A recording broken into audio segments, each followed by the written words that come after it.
oke lah. Oke. Thank you, selamat melanjutkan pembelajaran. Saya serahkan kepada Saudari Rani. Terima kasih. Baik, terima kasih Aziz atas waktunya. Selamat pagi Bapak Ibu, teman-teman, kakak. Semoga dalam keadaan sehat. Selamat belajar di pelatihan hari ketiga. Kalau kemarin kita sudah belajar sampai modul 8 ya, kita pagi ini melanjutkan ke modul 9. Saya ingin share screen, host boleh minta akses untuk share screen, belum bisa. Sudah, Rani, silahkan. Oke, thank you Kazi.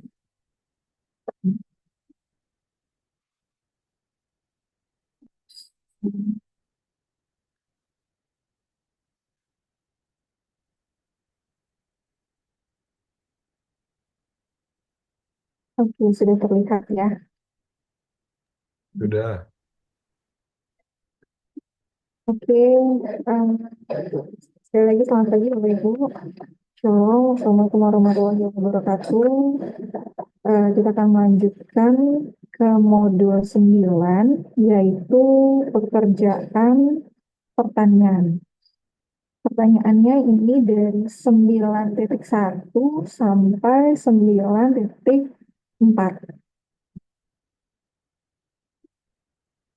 Nah, di modul 9 ini punya beberapa tujuan utama. Yang pertama, mengidentifikasi responden yang berpotensi melakukan pekerjaan berorientasi pasar di pertanian, namun tidak teridentifikasi bekerja pada modul sebelumnya.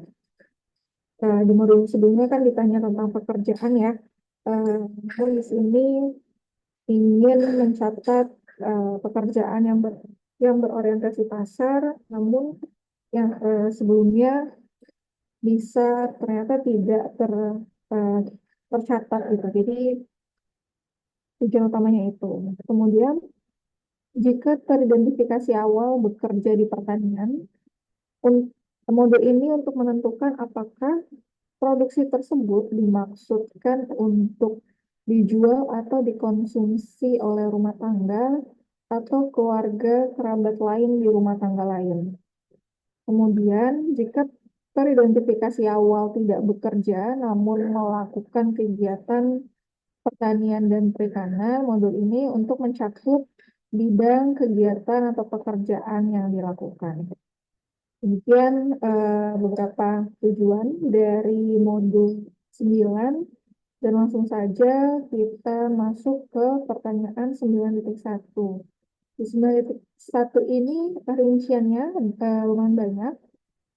Ada 5 pertanyaan dengan pertanyaan dengan pertanyaan utamanya di bidang apakah pekerjaan responden ini. Jadi yang pertama ada pertanian tanaman pangan, kemudian pertanian bukan tanaman pangan, yang C pemeliharaan binatang ternak, kemudian ada pertanyaan tentang perikanan, kemudian yang terakhir pekerjaan bukan atau selain pada bidang yang disebutkan di atas. Nah, tujuannya apa sih dari pertanyaan 9.1 ini? Jadi, tujuannya adalah untuk mengonfirmasi bidang pekerjaan responden yang selanjutnya digunakan untuk mendapatkan informasi terkait on-use production of goods. Ini konsep dari ICLS ke-19 dan menghasilkan angka pekerja sukses STEM. Nah, apa sih yang dimaksud dengan on-use production of goods? Yaitu merupakan kegiatan menghasilkan barang untuk penggunaan sendiri. Kegiatan ini dilakukan paling sedikit 1 jam dalam seminggu terakhir. Dan kegiatan ini pada umumnya ditemukan pada lapangan usaha, pertanian, dan perikanan. Pekerja subsisten di Sakernas mencakup pekerja pada pertanian tanaman pangan dan tanaman palawija. Seperti itu. Kemudian ini uh, beberapa informasi terkait dengan validasi di 9.1. Jadi pertanyaan 9.1 ini akan muncul jika 7.1 ini berkode 1, yaitu bekerja untuk memperoleh bayaran yang dilakukan paling sedikit 1 jam. Atau 7.2 berkode 1, itu menjalankan usaha bertani atau melakukan kegiatan lainnya untuk memperoleh keuntungan atau pendapatan yang dilakukan paling sedikit 1 jam. Kemudian, eh, kemudian 7.3 berkode 1, yaitu membantu kegiatan usaha atau pertanian keluarga lainnya yang dilakukan paling sedikit 1 jam. Atau 8.1 berkode 1, yaitu memiliki pekerjaan atau kegiatan usaha, tetapi seminggu terakhir sedang tidak bekerja atau tidak menjalankan usaha. Seperti itu. Jadi nanti di kuesioner, di pasti, jika salah satu pertanyaan ini dari 7.1, 7.2, kalau memang dia berkode 1, nanti pertanyaan ini akan muncul seperti itu. Berikut beberapa catatan.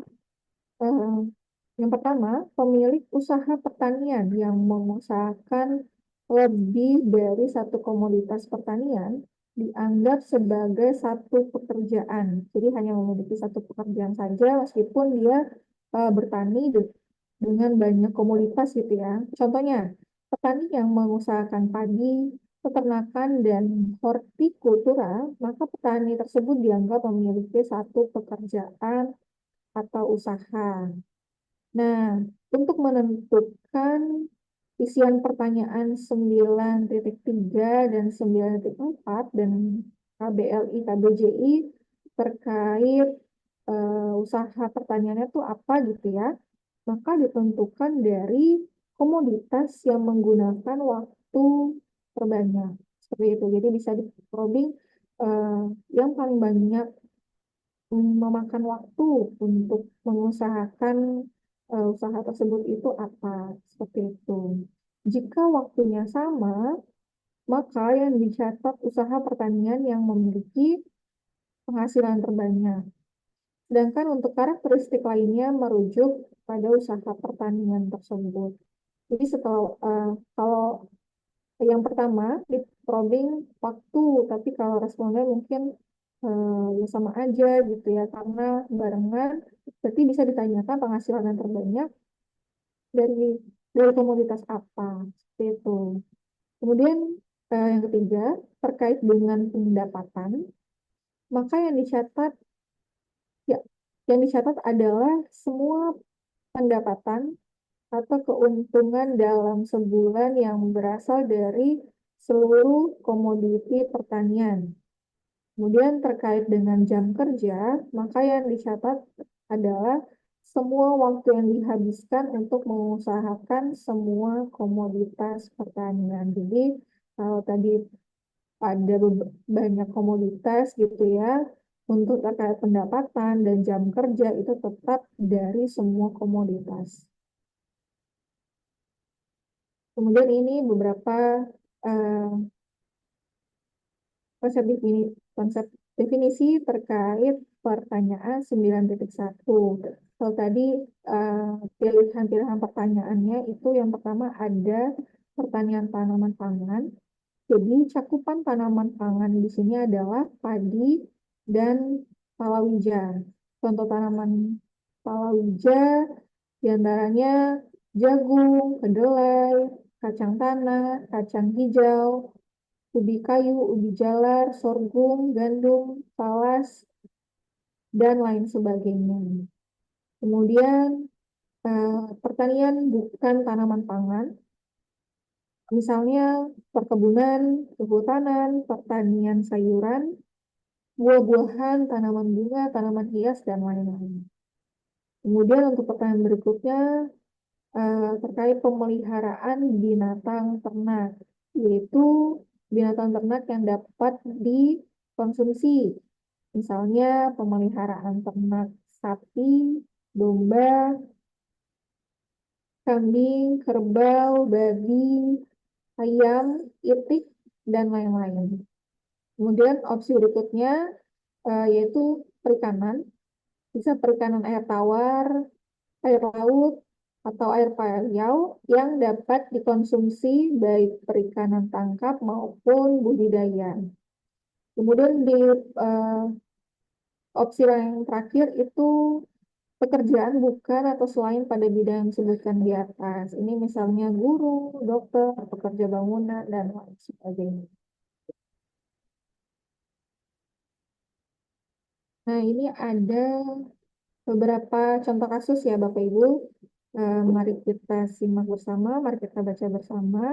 Yang pertama, Pak Andi adalah seorang petani yang mengelola lahan padi di desanya. Setiap hari, ia melakukan kegiatan seperti menanam bibit padi, merawat tanaman dengan pupuk, dan mengawasi pertumbuhan padi hingga panen. Selain itu, Pak Andi juga menanam jagung sebagai tanaman tambahan di musim tertentu. Maka jawaban pertanyaan nomor 9.1 dalam kasus Pak Andi adalah ya, karena pertanian tanaman pangan ya, padi.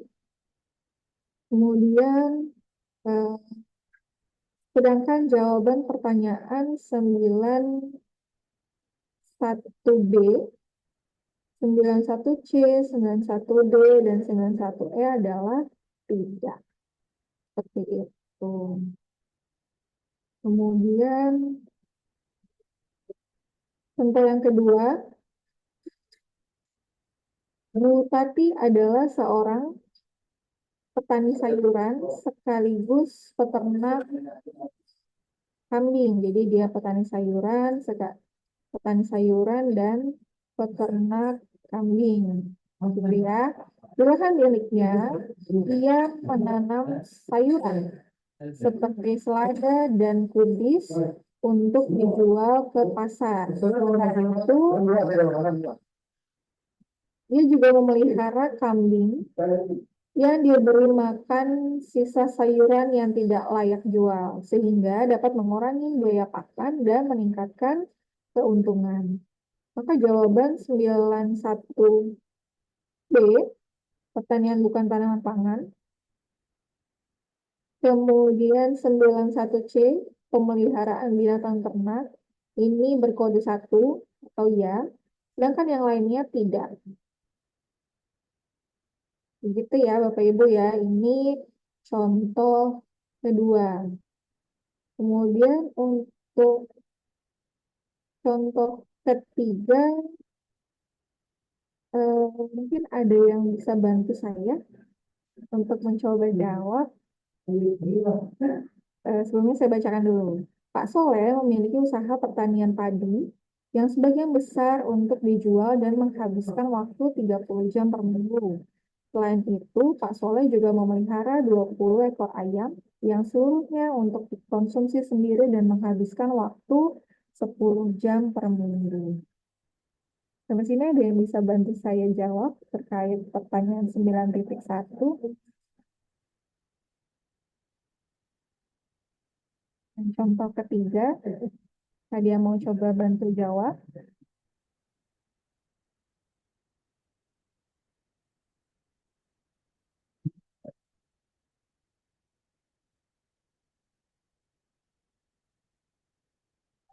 Nah, Kak, ada yang mau bantu jawab?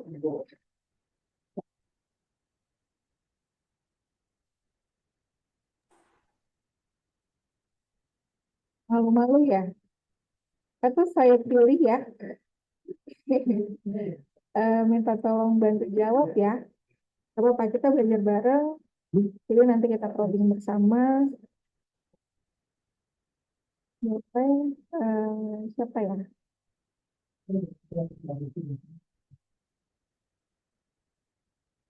Mbak Sashila. Ya, Kak. Halo, ya boleh bantu saya jawab contoh ketiga. Dibaca dulu atau gimana, Kak? Boleh. Jadi Pak Soleh memiliki usaha pertanian padi, sebagian besar untuk dijual, yang menghabiskan waktu 30 jam per minggu. Lalu Pak Soleh juga memelihara 20 ekor ayam yang dikonsumsi sendiri dan menghabiskan waktu 10 jam per minggu. Berarti kalau pertanyaan satu dia kan punya padi, berarti jawabannya iya. Terus kalau tanaman bukan tanaman pangan tidak. Terus 9.3-nya Pemeliharaan binatang ternak ya, bukan berarti. binatang ternak berarti iya, perikanan tidak, terus bukan selain itu berarti tidak. Oke, kita cek ya jawabannya ya. Jadi tadi yang ya eh, pertanian pangan sama pemeliharaan binatang ternak ya. Kemudian yang lainnya tidak. Oke, betul. Terima kasih Mbak Safila. Oke, kita lanjutkan ya. Contoh tiga, sudah. Jadi tadi 9.1 yaitu pertanian tanaman pangan. Karena dia mengusahakan pertanian padi. Kemudian yang C, memelihara binatang ternak. Karena memelihara ayam ya. Kemudian yang lainnya tidak. Seperti itu. Sekarang kita lanjut ke pertanyaan 9.2. Pertanyaan 9.2 ini pertanyaannya dalam seminggu terakhir, apakah responden melakukan kegiatan apapun di bidang? Yang pertama, pertanian tanaman pangan. Yang B, pertanian bukan tanaman pangan. C, pemeliharaan binatang ternak. D, perikanan. Dan E, pekerjaan selain pada bidang yang disebutkan di atas. Tujuannya adalah untuk mengidentifikasi orang-orang yang berpotensi melakukan pekerjaan berorientasi pasar di pertanian namun tidak teridentifikasi bekerja pada modul sebelumnya. Kemudian ini eh, oh, beberapa ruang validasi dari pertanyaan 9.2 ditanyakan jika 2.7 selain berkode 9 atau 10 yaitu hubungan dengan KRT selain pembantu rumah tangga, sopir, tukang kebun, dan di sini ada dan ya 7.1 berkode 2 yaitu tidak bekerja untuk memperoleh bayaran yang dilakukan paling sedikit 1 jam. Kemudian dan 7.2 berkode 2 yaitu tidak menjalankan usaha, bertani, atau melakukan kegiatan lainnya untuk memperoleh keuntungan yang dilakukan paling sedikit 1 jam. Dan 7.3 berkode 2 yaitu tidak membantu kegiatan usaha atau pekerjaan keluarga lainnya yang dilakukan paling sedikit 1 jam. Dan 8.1 berkode 2 yaitu tidak memiliki pekerjaan atau kegiatan usaha, tetapi seminggu terakhir sedang tidak bekerja atau tidak menjalankan usaha. Seperti itu.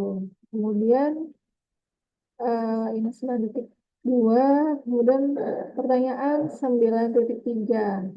Pertanyaan 9.3 ini, apakah barang atau produk yang dihasilkan dari pekerjaan atau kegiatan di bidang tersebut digunakan untuk yang pertama seluruhnya untuk dijual, sebagian besar dijual, ketiga sebagian besar dikonsumsi rumah tangga, dan yang keempat seluruhnya untuk dikonsumsi rumah tangga. Nah, tujuannya apa sih di pertanyaan 9.3 ini? Jadi tujuannya adalah pertanyaan ini masih terkait dengan pertanyaan nomor 9.1 dan 9.2, yaitu untuk mendefinisikan seseorang pada kategori unused production of goods atau pekerja subsisten. Nah, seseorang yang berkegiatan pada lapangan usaha pertanian, pemeliharaan binatang ternak, dan perikanan yang hasilnya sebagian besar atau seluruhnya dikonsumsi oleh rumah tangga, maka masuk dalam kategori on year's production of goods. Kemudian seseorang yang berkegiatan khususnya pada lapangan pertanian tanaman pangan yang yang hasilnya sebagian besar atau seluruhnya dikonsumsi oleh rumah tangga, maka masuk dalam kategori pekerja subsisten. Seperti itu. Ini beberapa rule validasi untuk pertanyaan 9.3. Ditanyakan jika jawaban pertanyaan pada 91A atau 91B atau 91C atau 91D berkode 1, yaitu bekerja di bidang pertanian tanaman pangan, pertanian bukan tanaman pangan, pemeliharaan tanaman ternak, dan perikanan. Atau 92A atau 92B atau 92C atau 92D berkode 1, yaitu melakukan kegiatan apapun di bidang pertanian tanaman pangan, pertanian bukan tanaman pangan, pemeliharaan tanaman ternak, dan perikanan. Seperti itu 9.3. Nah, ini ada beberapa catatan untuk pertanyaan 9.3. Untuk pertanyaan ini, semua produk yang dihasilkan oleh seseorang harus dipertimbangkan secara bersamaan.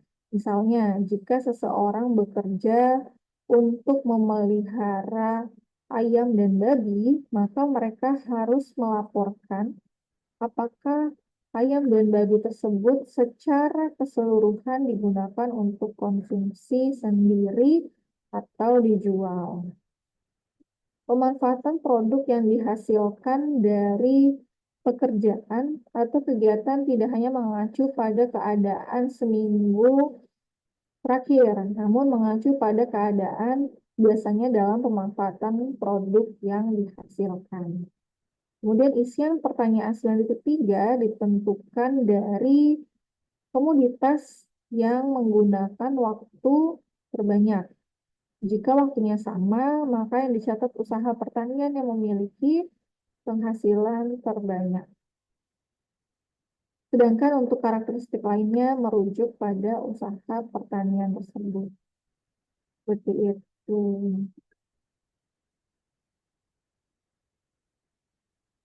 Lalu ini penjelasan beberapa pilihan dari pertanyaan 9.3, di antaranya yang pertama, seluruhnya untuk dijual, yaitu jika seluruh hasil produksi untuk dijual. Kemudian sebagian besar dijual, yaitu jika sebagian besar hasil produksi untuk dijual, meskipun ada sebagian kecil yang dikonsumsi sendiri. Kemudian sebagian besar dikonsumsi rumah tangga, yaitu jika sebagian besar hasil produksi untuk dikonsumsi oleh rumah tangga atau keluarga lainnya di rumah tangga lain, meskipun sebagian kecil dijual. Kemudian ada seluruhnya untuk dikonsumsi rumah tangga, yaitu jika seluruh hasil produksi untuk dikonsumsi oleh rumah tangga atau keluarga lainnya di rumah tangga. Seperti itu. Nah, ini ada beberapa contoh dari pertanyaan 9.3. Pak Darman memiliki kebun dengan berbagai macam tanaman sayur seperti bayam, kangkung, dan kacang panjang. Sebagian besar hasil kebunnya dijual di pasar dan hanya sedikit yang digunakan untuk makan sehari-hari keluarganya. Maka pertanyaan 9.3 dalam kasus Pak Darman ini adalah sebagian besar dijual. Ada dua, seperti itu. Ini ada contoh yang kedua. Pak Soleh memiliki usaha pertanian padi yang sebagian besar dijual dan menghabiskan waktu 30 jam per minggu. Selain itu, Pak Soleh juga memelihara 20 ekor ayam yang seluruhnya dikonsumsi sendiri dan menghabiskan waktu 10 jam per minggu. Nah, kalau untuk kasus ini, Pengisian pertanyaan 93 merujuk pada usaha pertanian padi, yaitu sebagian besar dijual. Kenapa dia merujuk pada pertanian padi? Nah, habiskan waktu paling banyak yaitu 30 jam per minggu. Nah, ini contoh ketiga. Ada yang bisa bantu saya?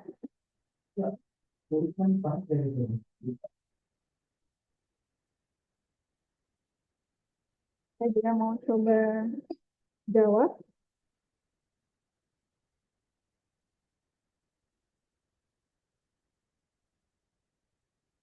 Pak Tukijan memiliki sawah. Sawah tersebut digarap oleh Pak Ponidi yang hasilnya untuk konsumsi rumah tangga Pak Tukijan.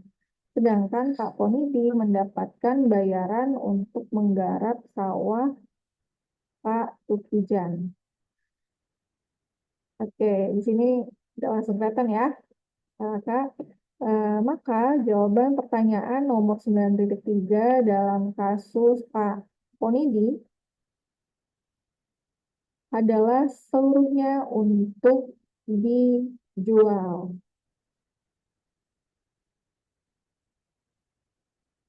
Kemudian ini ada beberapa di sini ada yang catatan dalam kasus Pak Pon ini jawaban 9.3 adalah seluruhnya untuk dijual karena Pak Pon ini dibayar dalam melakukan pekerjaannya dan terlepas dari tujuan penggunaan barang atau produk oleh rumah tangga Pak Tukijan. Jadi dijual baik itu Pak Tukijan untuk dijual maupun untuk dikonsumsi sendiri. Seperti itu karena dia mendapatkan bayaran. Gitu ya Bapak Ibu. Dan ini 9.4 pertanyaan terakhir dari modul 9. Pertanyaannya adalah apakah responden dipekerjakan oleh orang lain untuk melakukan pekerjaan atau kegiatan di bidang tersebut? Pilihannya antara ya atau tidak. Jadi pertanyaan ini tujuannya untuk mengidentifikasi orang-orang yang mungkin telah terdefinisikan pada kategori on-use production of goods, namun pada kenyataannya dibayar untuk melakukan pekerjaan tersebut. Misalnya dibayar dalam bentuk barang, yaitu sebagian barang yang diproduksi. Nah, hal ini mengacu pada situasi di mana pekerjaan dilakukan dengan perjanjian akan menerima imbalan baik benar-benar telah diterima atau tidak. Nah, pertanyaan 94 ini ditanyakan jika jawaban pertanyaan 93 berkode 3 atau 4, yaitu barang atau produk yang dihasilkan dari pekerjaan atau kegiatan di bidang tersebut digunakan untuk sebagian besar dikonsumsi rumah tangga atau seluruhnya dikonsumsi untuk rumah tangga. Itu untuk pertanyaan 9.4 dan ini contohnya yang tadi Pak Tukijan dan Pak Ponidi. Jadi untuk kasusnya Pak Ponidi tadi karena dia jawabannya seluruhnya untuk dijual gitu ya. Maka di sini jawabannya ya. Apakah Pak Ponidi dipekerjakan oleh orang lain untuk melakukan pekerjaan kegiatan di bidang tersebut? Maka jawabannya ya. Sekian eh, materi dari modul 9, modul pekerjaan pertanian. Sampai sini ada yang ingin ditanyakan?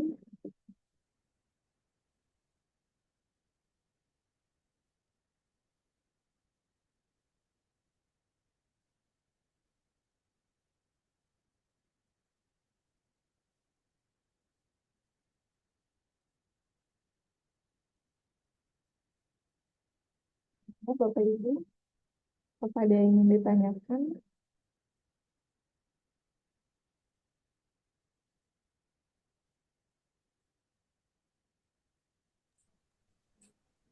Halo, Ran. Iya, Halo. halo. Pak. Dan kalau untuk yang Oke. 9.3 tadi, konsumsi apakah misalnya yang bersangkutan tidak tahu ya, ini untuk apa hasil nantinya. Karena misalnya yang pemilik kebun yang menyewa dia itu punya usaha peternakan. Misalnya dia usaha tanaman jagung. Kemudian dia punya peternakan. Nah, selama ini dia tidak tahu jagung yang dihasilkan itu nantinya untuk dijual atau dikonsumsi, digunakan untuk pakan ternaknya dia. Itu tuh orang mau isi di mana yang ini? 9.3. Karena kan dia cuma bekerja, dia nggak tahu. Oh, eh, dia pekerja dibayar, Pak, atau gimana? Atau dia yang punya? Dia pekerja. Jadi kan Kerja pertama kali dibayar gitu kasus, ya? ya seperti dibayar Pak Ponidi tadi. Kalau pekerja dibayar sama seperti kasusnya Pak Onigi tadi, Ponidi, iya. jadi seluruhnya untuk dijual karena Pak Ponidi ini kan dibayar ya untuk melakukan pekerjaan itu terlepas eh, dia nggak tahu tuh sebenarnya untuk apa. Jadi kalau memang dia pekerja dibayar di pertanian gitu ya, dia masuknya ke sini dengan kasus Pak Ponidi ini. Jadi seluruhnya untuk dijual. Oh, jadi kalau kasus Pak Ponidi ini jasanya dia ya, bukan barang yang akan dihasilkan nanti. Jadi Ya, jasanya Pak Ponidi yang dimasukkan di sini. ya. Ketika lagi mendata Pak Ponidi gitu ya, Iya, gitu. Seperti itu Pak. oke. Kecuali untuk pemiliknya ya, pemiliknya pasti tahu lah ya mau dikonsumsi sendiri atau dijual gitu. Tapi kalau untuk pekerja misalkan dia dibayar, eh, dia masuknya ke seluruhnya untuk dijual gitu. Oke, masih ada yang ingin ditanyakan?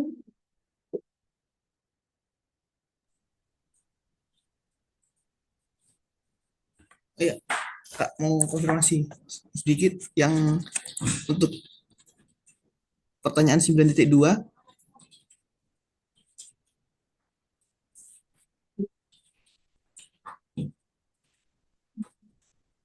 Gimana? Nah, jadi itu untuk yang perikanan itu harus diprobing benar-benar yang untuk dikonsumsi ya.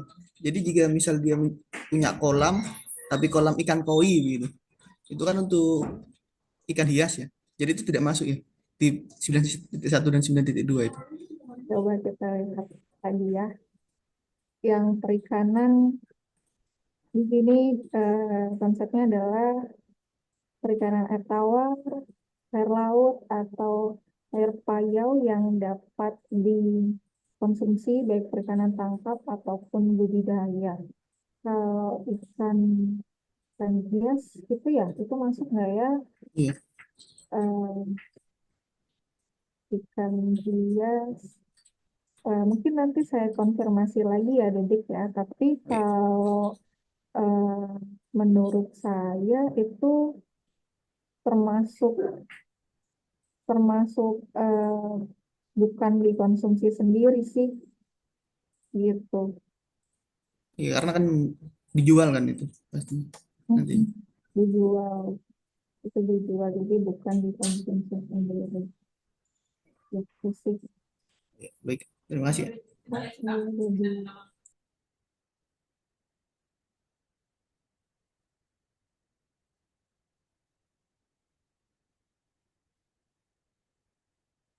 nah, Bapak Ibu masih ada yang mau ditanyakan? Kalau belum ada mungkin kita lanjut dulu ya ke modul 10.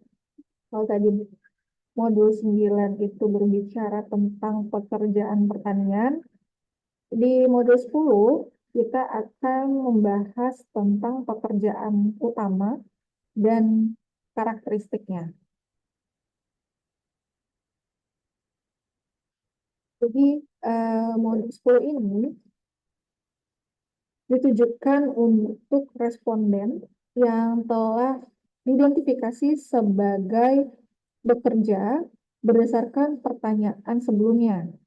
Dan modul ini dimulai dengan menangkap informasi apakah responden hanya memiliki satu pekerjaan atau beberapa pekerjaan. Kemudian modul ini membantu responden untuk fokus pada pekerjaan mereka yang biasanya paling banyak jam kerjanya, itu pekerjaan atau usaha utama. Jadi akan disebut dengan pekerjaan utama. Selanjutnya, modul ini akan menangkap informasi tentang karakteristik pekerjaan atau usaha utama tersebut. Seperti itu. Di modul 10 ini akan ada lumayan banyak pertanyaan dan diawali 10.1 yaitu langsung ditanya kepada responden apakah responden biasanya memiliki lebih dari satu pekerjaan? Jawabannya adalah tidak dan ya. Kode 1 tidak, hanya satu pekerjaan saja. Ini sudah jelas ya jika responden hanya memiliki satu pekerjaan. Kemudian kode 2 ya, lebih dari satu pekerjaan. Dan ini sudah jelas jika responden memiliki lebih dari satu pekerjaan. Kemudian seseorang yang bekerja untuk lebih dari satu pelanggan itu tidak dianggap memiliki lebih dari satu pekerjaan. Pekerjaan yang terpisah harus melibatkan kegiatan ekonomi yang berbeda atau status pekerjaan yang berbeda. Jadi misalnya seseorang yang menjalankan usaha dan juga bekerja sebagai pegawai pemerintahan atau seorang yang menjalankan usaha toko kelontong dan menjadi sopir taksi di waktu lain itu baru bisa dianggap sebagai memiliki status pekerjaan yang berbeda. Kemudian untuk pekerja ini merujuk pada jumlah pemberi kerja yang mereka miliki.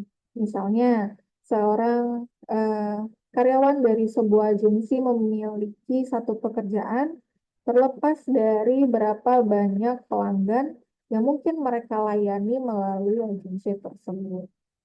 Seperti itu. Untuk pertanyaan 10.1. Ini untuk mengidentifikasi dari awal apakah dia memiliki lebih dari satu pekerjaan atau tidak. Kemudian ini kita masuk ke pertanyaan 10.2. Nah, di 10.2 ini ada intro. Mungkin petugas nanti bisa memulai dengan membacakan ini. Jadi bisa yang pertama itu sekarang saya akan menanyakan beberapa pertanyaan mengenai pekerjaan yang responden lakukan untuk menghasilkan pendapatan. Nah, ini digunakan kalau responden hanya memiliki satu pekerjaan. Kemudian ada pendahuluan lainnya, yaitu sekarang saya akan menanyakan pertanyaan mengenai pekerjaan utama yang dilakukan oleh responden. Pekerjaan utama yang saya maksud adalah pekerjaan yang biasanya responden lakukan dengan waktu terbanyak untuk menghasilkan pendapatan. Intinya seperti ini. Jadi nanti mungkin petugas bisa berlatih ya, Bapak Ibu, kalau dia hanya memiliki satu pekerjaan atau beberapa pekerjaan. Gitu. Pekerjaan utama menurut standar internasional adalah pekerjaan di mana seseorang biasanya menghabiskan waktu paling banyak meskipun mereka mungkin tidak bekerja pada seminggu terakhir. Jika biasanya memiliki dua pekerjaan dengan waktu yang sama, maka pekerjaan utama adalah yang memberikan pendapatan tertinggi. Ini sama dengan modul 9 tadi ya, penentuan komoditas utama, penentuan pekerjaan pertanian utama. Yang pertama dilihat dari waktu, kemudian dilihat dari pendapatan. Kemudian, jika punya lebih dari satu pekerjaan dan salah satu pekerjaannya adalah subsisten, subsisten tadi eh, untuk dikonsumsi sendiri. Maka penentuan pekerjaan utama tidak boleh pekerjaan yang subsisten. Karena kalau yang subsisten ini nanti akan masuk ke pertanyaan di modul 9. Seperti itu. Kemudian jika hanya punya satu pekerjaan subsisten, maka pekerjaan utama adalah pekerjaan subsisten tersebut. Ini kalau punya hanya satu.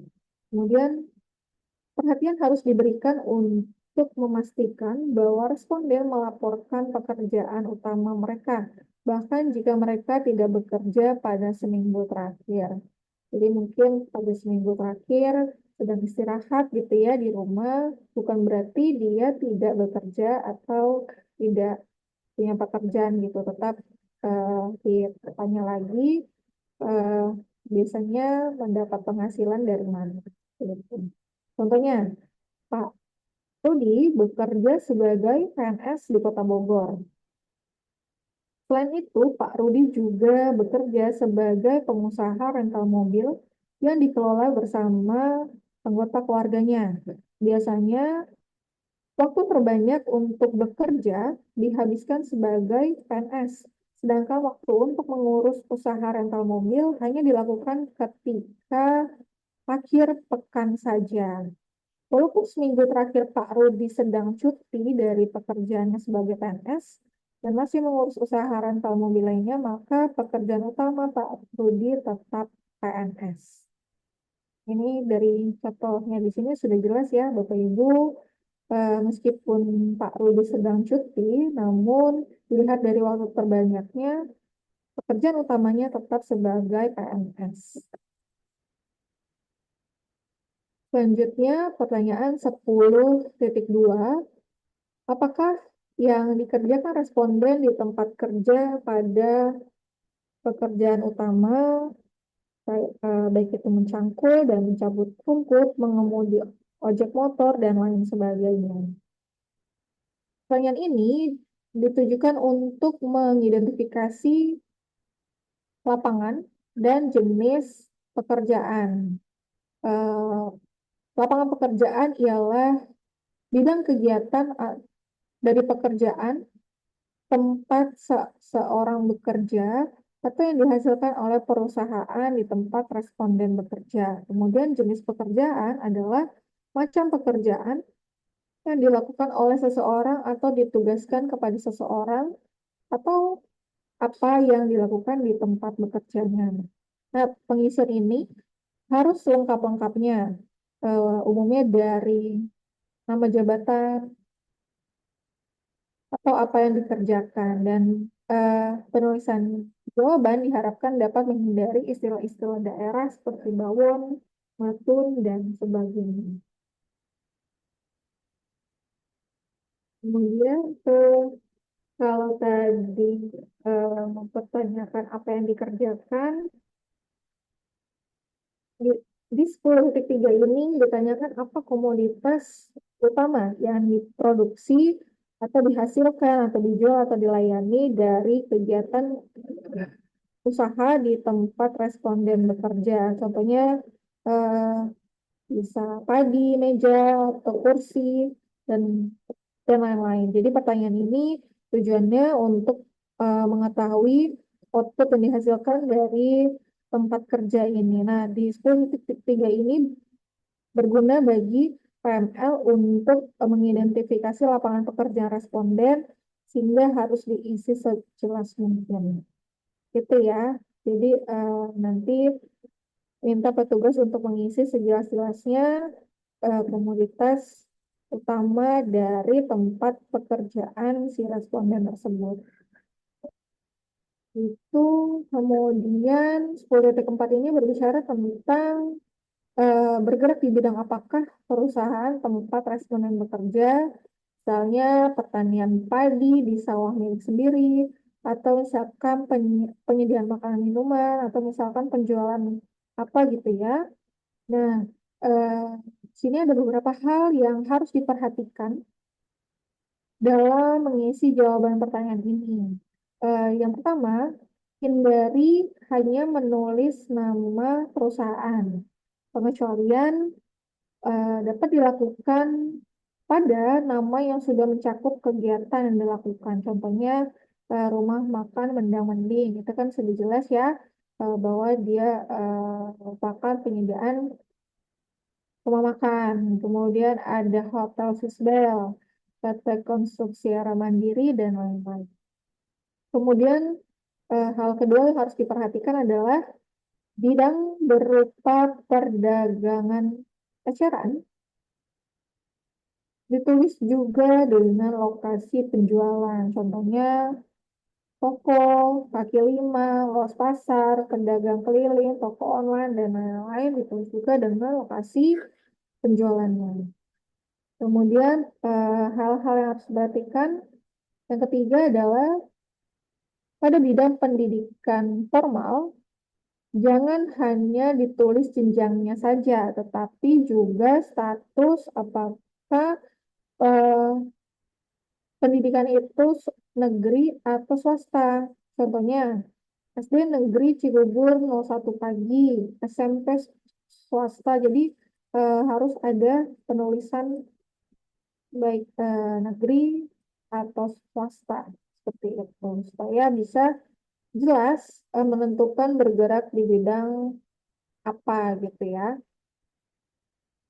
Kemudian ini pertanyaan 10.5 ini merupakan pertanyaan yang cukup penting ya Bapak Ibu karena beberapa pertanyaan berikutnya menggunakan rule validasi dari pertanyaan 10.5 ini. Jadi harap diperhatikan dan pertanyaan 10.5 ini adalah apakah status pekerjaan responden pada pekerjaan utama? Jadi ada status pekerjaan sebagai pekerja, berusaha, kemudian membantu dalam usaha keluarga atau rumah tangga, kemudian sebagai magang atau praktik kerja dibayar, kemudian membantu anggota keluarga yang bekerja untuk orang lain. Jadi ini mohon diperhatikan. Dan status pekerjaan adalah jenis kedudukan seseorang dalam pekerjaan. Status pekerjaan merujuk pada jenis hubungan antara responden dan unit tempat mereka bekerja. Bagian ini merupakan serangkaian pertanyaan untuk membentuk status berdasarkan klasifikasi dari CSE 18. Ini mohon diperhatikan pertanyaan 10.5. Kemudian mari kita simak satu persatu terkait dengan pekerja.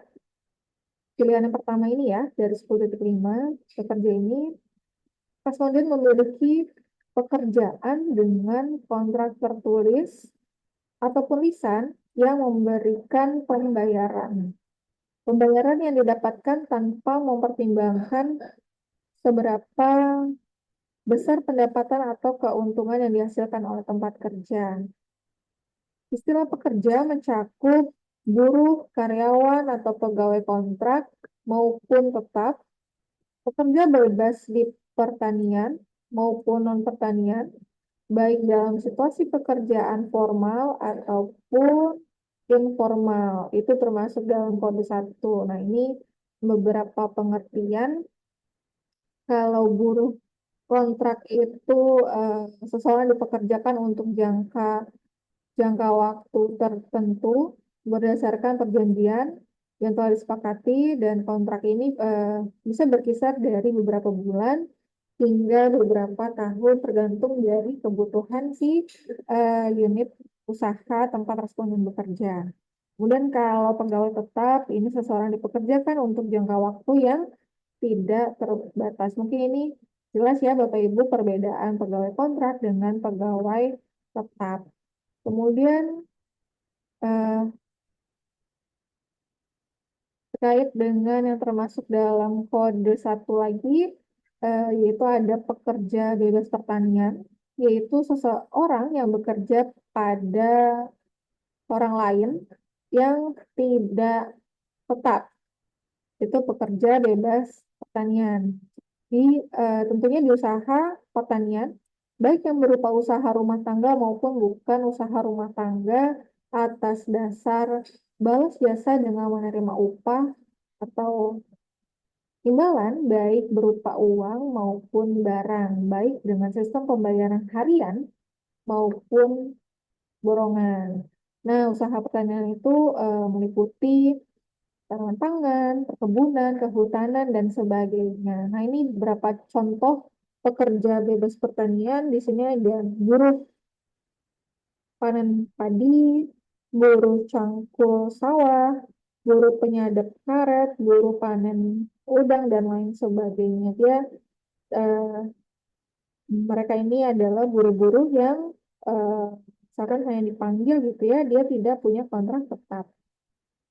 Kemudian ada lagi pekerja bebas non pertanian, yaitu seseorang yang bekerja pada orang lain yang tidak tetap atau lebih dari satu majikan dalam sebulan terakhir di usaha non pertanian dengan menerima upah baik berupa uang maupun barang dan baik dengan sistem pembayaran harian maupun borongan.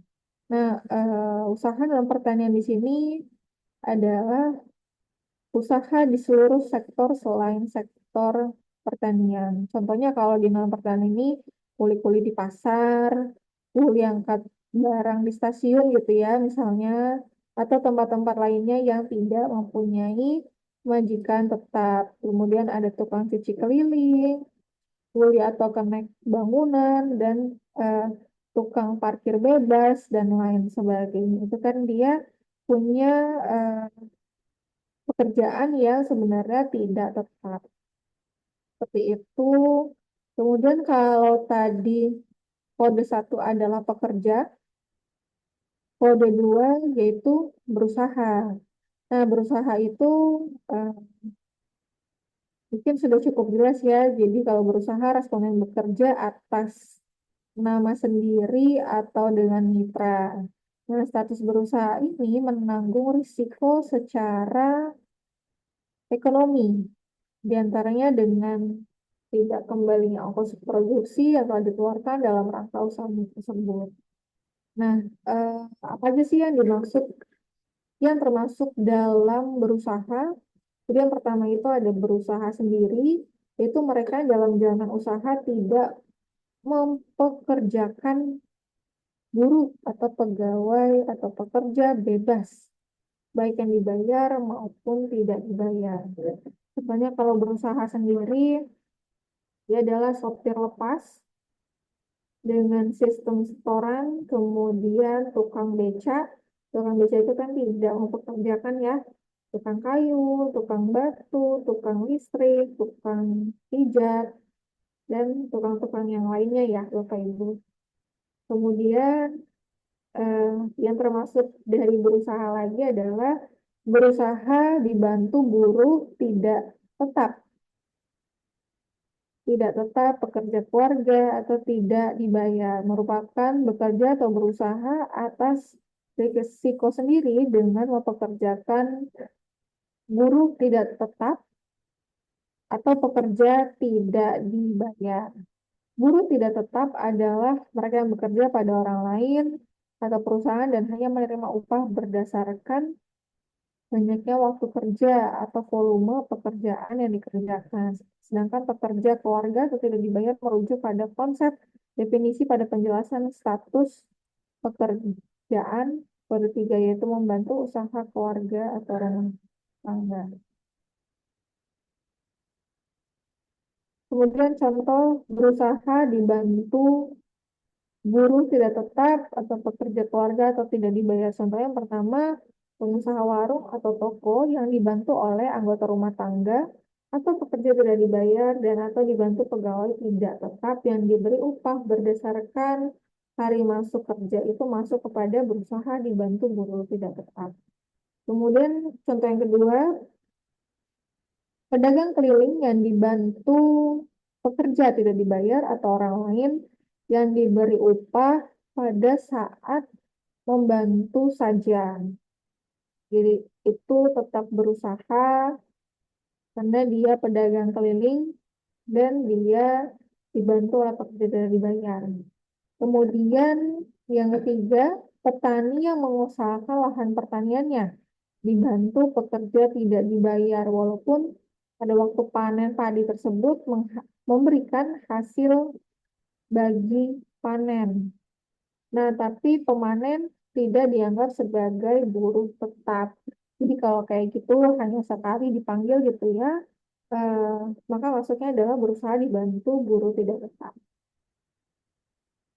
Kemudian termasuk berusaha lainnya adalah berusaha dibantu buruh tetap dan dibayar. Nah, ini kebalikan dari kode dua yang tadi ya Bapak Ibu ya.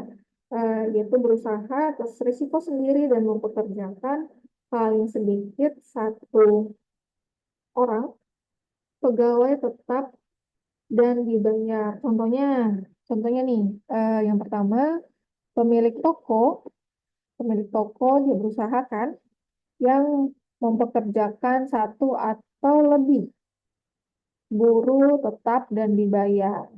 Kemudian contoh yang kedua yaitu pengusaha pabrik keripik singkong. Ini kan dia kan punya pengusaha, dia punya usaha, berarti dia berusaha. Kemudian dia memakai buruh tetap dan dibayar. Itu termasuk di kode 2. Kemudian masuk ke kode 3, yaitu membantu dalam usaha keluarga atau rumah tangga. Responden berpartisipasi dalam kegiatan apapun untuk mendukung kegiatan usaha keluarga, rumah tangga, kerabat lain, atau anggota keluarga yang tinggal di tempat lain. Contohnya, anggota rumah tangga, misalkan dia tinggal dalam rumah yang sama ya, kemudian dari orang yang dibantunya seperti istri yang membantu suaminya bekerja di sawah. Nah ini kan misalkan untuk si suaminya ya, sorry, untuk istrinya ya, berarti dia statusnya adalah eh, masuk ke dalam kode 3 ini, yaitu membantu dalam usaha keluarga atau rumah tangga, karena dia membantu si suaminya yang misalkan dia bekerja di sawah, bekerja di kebun, gitu. Kemudian membantu kerabat atau famili lain yang mungkin berbeda tempat tinggalnya, melayani penjualan di warung, itu masuk ke dalam kode 3. Kemudian masuk ke kode 4, yaitu sebagai magang atau praktik kerja dibayar. Responden memiliki pekerjaan sementara untuk memperoleh pengalaman atau keterampilan di tempat kerja. Magang pada kode ini merupakan magang profesional yang mendapatkan kompensasi upah atau gaji baik berupa uang maupun barang. Contohnya, contohnya Nura lulusan kampus di Bandung. Saat ini sedang mengikuti program magang di perusahaan marketplace Tokopedia. Jadi, yang direncanakan berjalan selama 6 bulan. Pada perjanjian magang, Nura mendapatkan kompensasi berupa gaji dan tunjangan transportasi. Nah, dalam hal ini, jawaban pertanyaan 10.5 untuk Nura adalah kode 4, yaitu sebagai magang atau praktik kerja dibayar. Kemudian kode 5 adalah membantu anggota keluarga atau rumah tangga yang bekerja untuk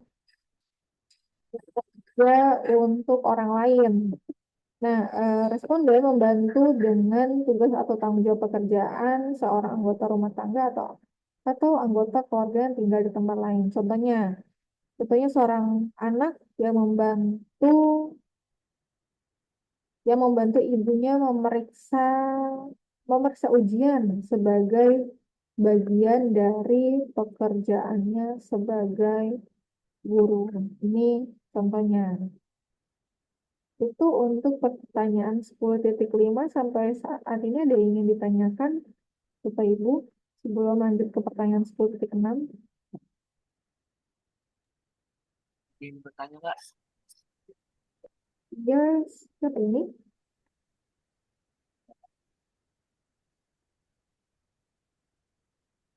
Oh, Gabe ya. Tadi dua pekerjaan itu juga kalau kasusnya itu dia pekerjaannya linear tapi bekerja di misalnya kayak gini, dia teknisi di suatu perusahaan sebagai karyawan tetap punya gaji bulanan, tapi juga dia nggak jasa perbaikan gitu kan. Jadi sama-sama teknisi pekerjaan, tapi satu jadi karyawan tetap, satu dia buka jasa, itu tentunya dua pekerjaan atau dua klien. Sorry, gimana Gabe? Yang pertama Jadi dia dia karyawan teknisi, tetap. dia Mm-mm. teknisi di perusahaan, karyawan tetap, jaga bulanan, tapi dia juga buka usaha perbaikan gitu kan sebagai teknisi juga. Jadi pekerjaannya sama-sama teknisi, tapi satu sebagai karyawan tetap, satu dia freelance gitu. Jadi itu dia jatuhnya dua pekerjaan atau dua klien. Oh, satu dia pekerja dibayar, satu dia berusaha ya, Ya, gitu ya. Dia pekerjaannya sama, dia buka usaha sendiri gitu ya. jangan Itu bekerja. eh, dihitung tetap punya dua sih, karena kan terkait dengan ekonominya ya. Ekonominya itu kan dia ada dua tuh, yang satu dibayar, yang satu dia menghasilkan ekonomi dari pekerjaan lainnya. Gitu sih, Dek. Dua pekerjaannya. Eh, Dia mirip ini kan, yang PNS ini. Kalau yang Jadi PNS ini kan beda kalau banyak kerjanya jauh berbeda. Kalau tadi kan dia pekerjaannya sama, sama-sama tapi teknis. kan beda Saya beda beda. sumber penghasilannya. Ya, Jadi maksudnya kan teknisi yang pegawai tetap itu bisa ini sebagai PNS, kemudian kan dia membuka usaha sendiri juga ya. Itu kan eh, beda hasil beda hasil apa? Beda penghasilan, beda sumber penghasilan. Tuh. satu sebagai pekerja, satu sebagai usaha sendiri begitu ya Kak. Berarti nanti masuknya yang ke 10.5 ini dia berusaha. Gitu. Sorry, status pekerjaan utama berarti dia pekerja. Sorry, sorry. Oke,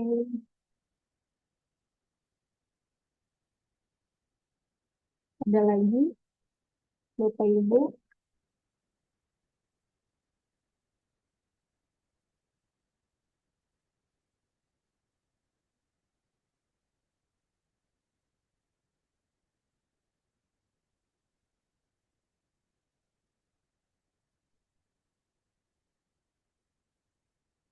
Kalau belum ada kita lanjut dulu ya ke 10.6. Bisa di kolom chat atau tidak ada. Kita lanjut dulu ke 10.6, yaitu terkait dengan KBLI.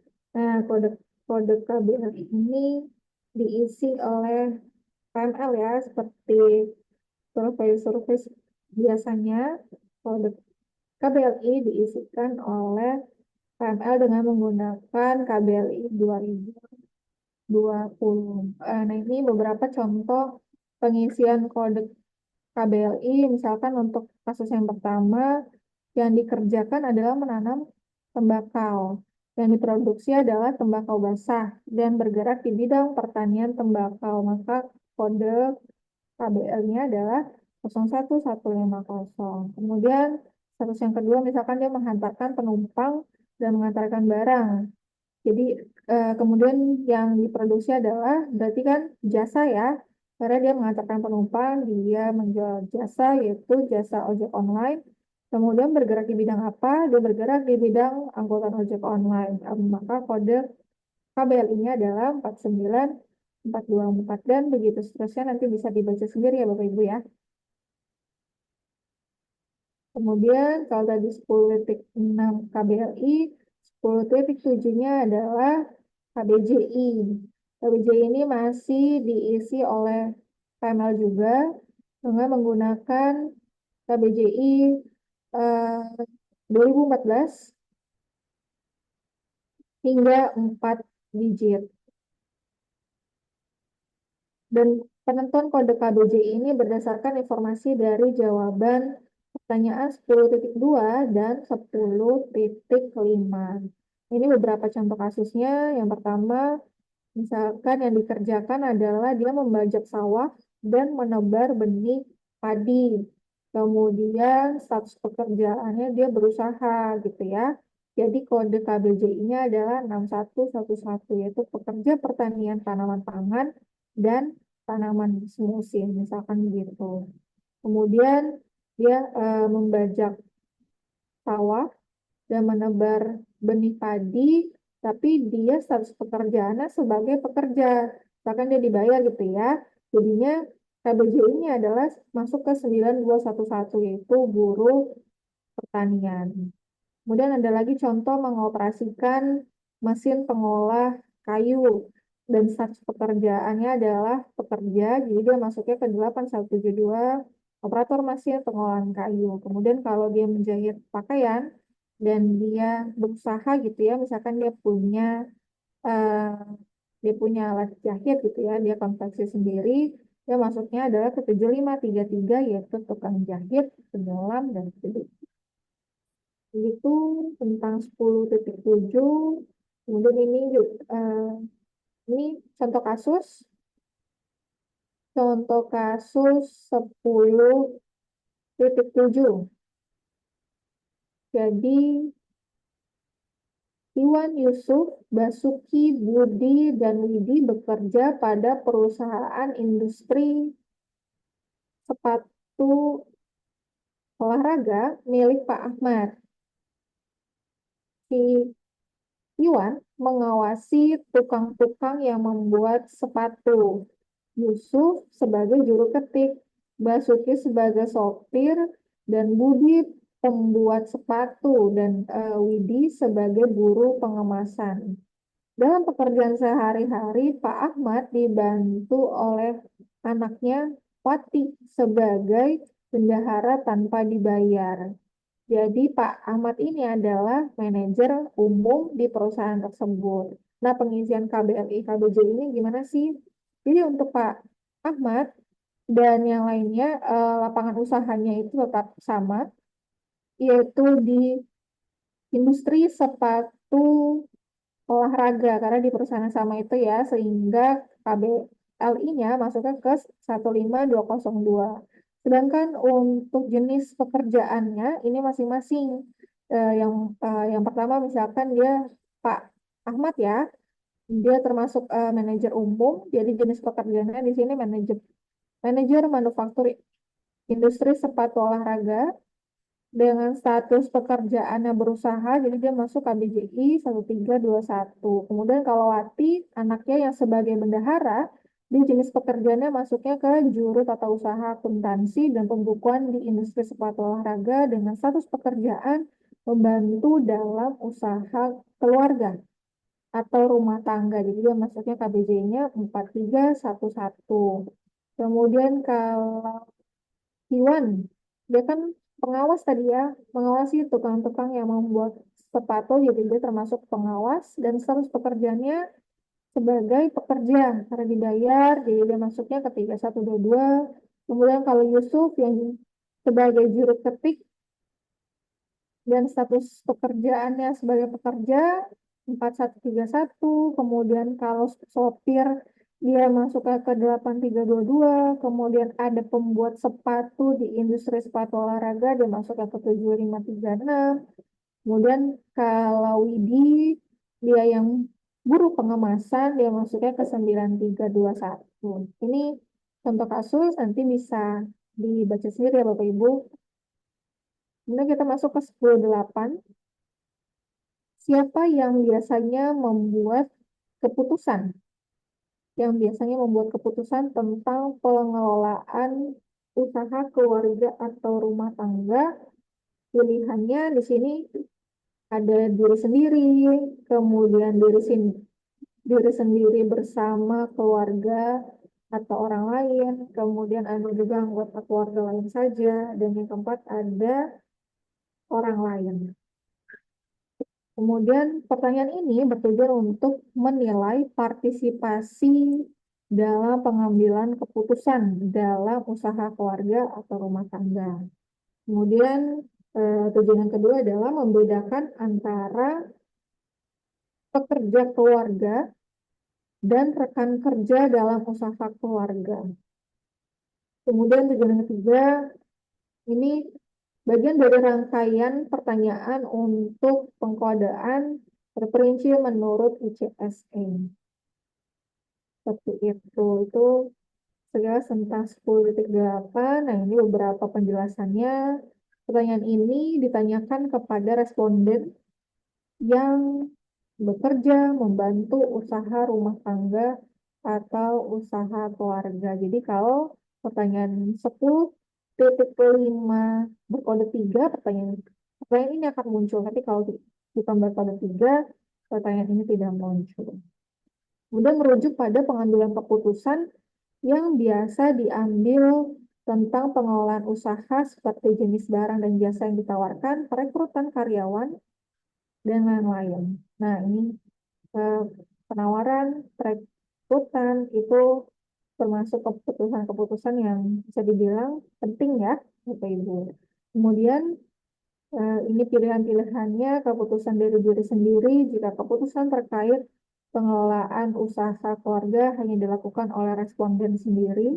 Kemudian kalau diri sendiri bersama keluarga atau orang lain tentunya dilakukan oleh responden bersama orang lain, baik keluarga ataupun bukan.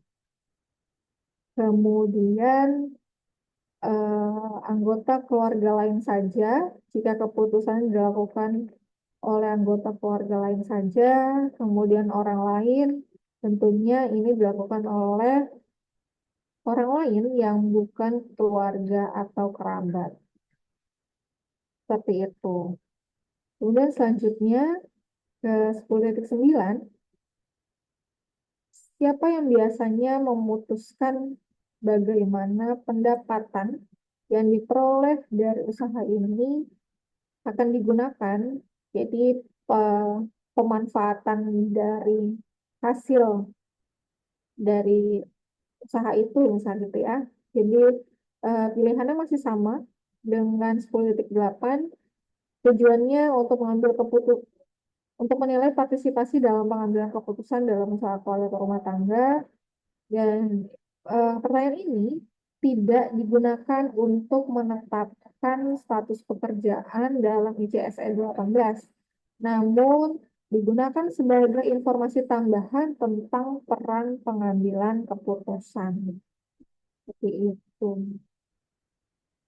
Ini pertanyaan ini hanya ditanyakan kepada responden yang bekerja membantu usaha rumah tangga atau usaha keluarga. Masih sama dengan 10.8, yaitu dia akan muncul jika pertanyaan 10.5 itu berkode 3. Kemudian selanjutnya merujuk pada pengambilan keputusan yang biasa diambil tentang pendapatan yang berasal dari usaha keluarga seperti menggunakan pendapatan untuk membayar gaji pemilik usaha, kemudian membayar pengeluaran rumah tangga, menginvestasikan kembali dalam usaha, dan lain sebagainya.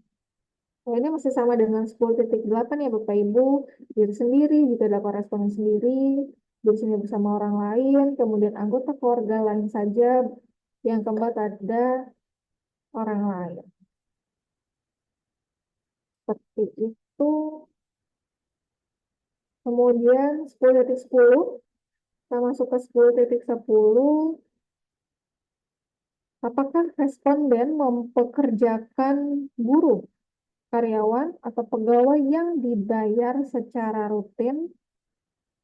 Jadi pertanyaan ini muncul jika pertanyaan tentang status dalam pekerjaan utama atau pertanyaan 10.5 berkode 2, yaitu responden dengan status sebagai seorang yang menjalankan usaha atau berusaha. Itu. Jadi mau dilihat apakah si responden ini mempekerjakan pegawai yang dibayar secara rutin atau tidak. Kemudian ada juga apakah usaha keluarga mempekerjakan buruh yang beda di sini ya. Apakah usaha keluarga mempekerjakan buruh, karyawan, pegawai yang dibayar secara rutin? Jadi ini akan muncul jika pertanyaan nomor 10 5 berkode 3, yaitu statusnya dia seorang yang membantu dalam usaha keluarga atau rumah tangga, dan pertanyaan tentang pembuat keputusan dalam manajemen bisnis keluarga itu berkode 1 dan atau pertanyaan nomor 10.8 berkode 1 atau 2, yaitu responden bersama keluarga atau orang lain. Jadi intinya dia mau melihat apakah dia ini mempekerjakan seseorang atau tidak, seperti itu.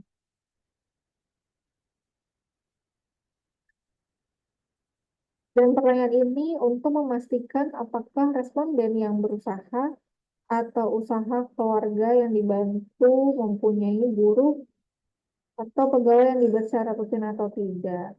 Bagian pertanyaan ini untuk membedakan antara pemberi kerja atau majikan dan berusaha sendiri.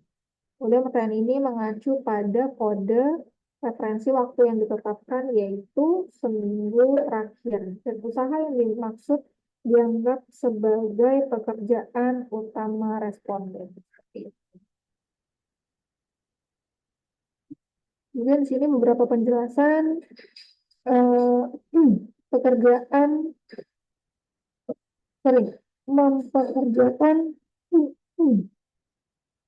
mempekerjakan buruh atau pegawai secara rutin ditujukan untuk membatasi definisi pemberi kerja atau majikan, merujuk pada mereka yang mempekerjakan buruh yang dibayar dengan frekuensi tertentu, dan bukan yang di luar kebiasaan. Untuk tujuan pengumpulan data, pertanyaan ini berarti bahwa seorang pemberi kerja setidaknya mempekerjakan minimal 1 buruh atau pegawai selama sebulan terakhir, meskipun pegawai tersebut sedang tidak bekerja sementara waktu selama seminggu terakhir. Kemudian buruh atau pegawai yang dicakup di sini meliputi bisa yang tetap maupun yang kontrak itu ya, dan tidak termasuk pekerja keluarga, rekan bisnis, dan relawan, pekerja magang tidak dibayar, pekerja pelatihan yang tak dibayar, atau orang yang membantu usaha yang tidak dibayar. Guru lepas, karyawan sementara atau paruh waktu, serta pekerja magang dibayar, atau peserta pelatihan dibayar jika bekerja kurang dari 1 bulan, dianggap seperti konsep pekerja tidak tetap. Dan dia nanti akan dicakup di pertanyaan 10.12. Seperti itu. Dan ini setelah tadi ditanya mempekerjakan seseorang atau tidak, selanjutnya di 10.11 ini dirinciin lagi ada berapa orang sih, berapa jumlah buruh atau pegawai tetap yang dibayar,